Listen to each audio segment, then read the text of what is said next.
Hello everyone. तो आज हम क्लास 12th केमिस्ट्री चैप्टर से जो है एक महत्वपूर्ण अभिक्रिया रिएक्शंस हम देखने वाले हैं।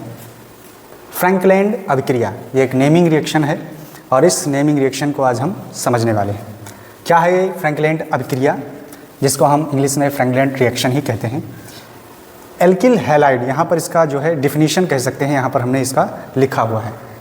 क्या है definition? Alkyl halide, alkyl halide, अभी हम डिफिनीशन को पढ़ रहे हैं, उसके बाद में सारी चीज़ें हम इसमें समझाएंगे। एल्किल हैलाइड शुष्क ईथर की उपस्थिति में जडन धातु के साथ गर्म करने पर एल्केन देते हैं और यही कहलाता है फ्रैंकलैंड अभिक्रिया। ठीक, ये हो गई परिभाषा। एल्किल हैलाइड क्या होता है?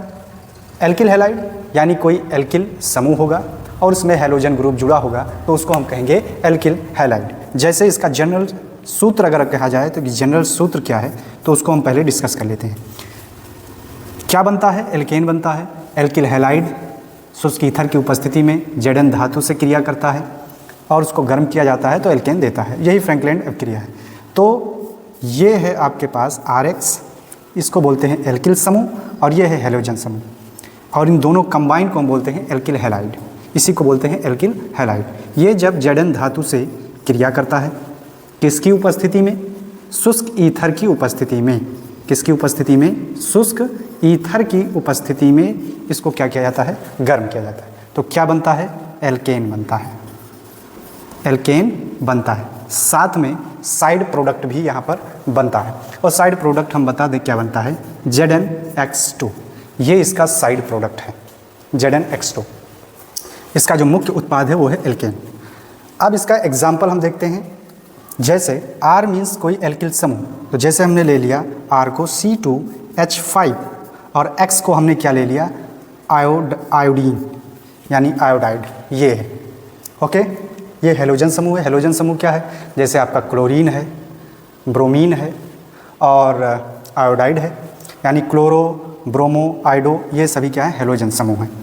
प्लस Zn, और इसका जब अभिक्रिया कराया जाता है तो क्या बनता है? एल्केन बनता है। एल्केन कहने का मतलब यहाँ पर लिखना नहीं चाहिए था, ऐसा लिख दें हम।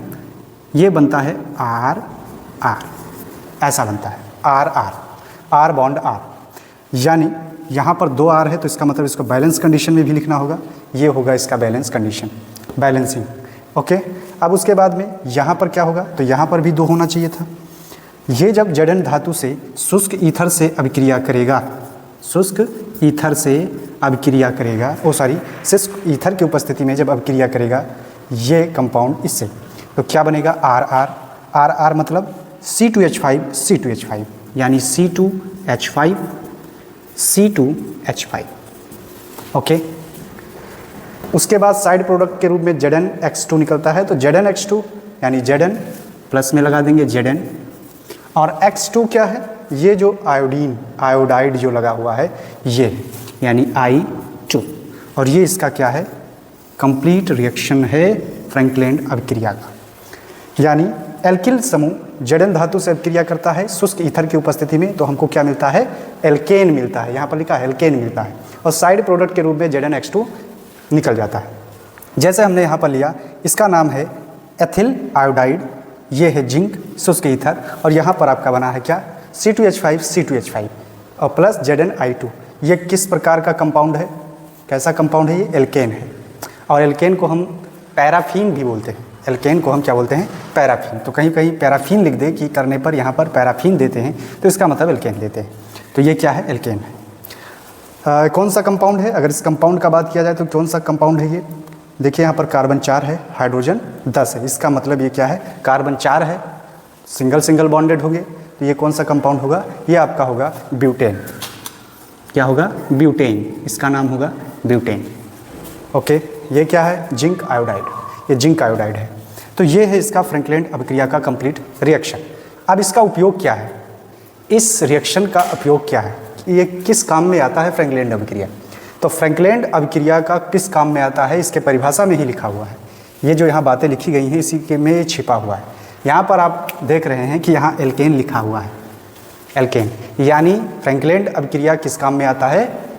एल्केन बनाने में काम आता है। कैसा एल्केन बनाने में काम आता है?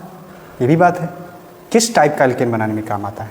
तो ये जो काम आता है, ये काम आता है सममित एल्केन बनाने में उपयोग होता है। यहाँ पर लिख दें सममित एल्केन, सममित एल्केन बनाने में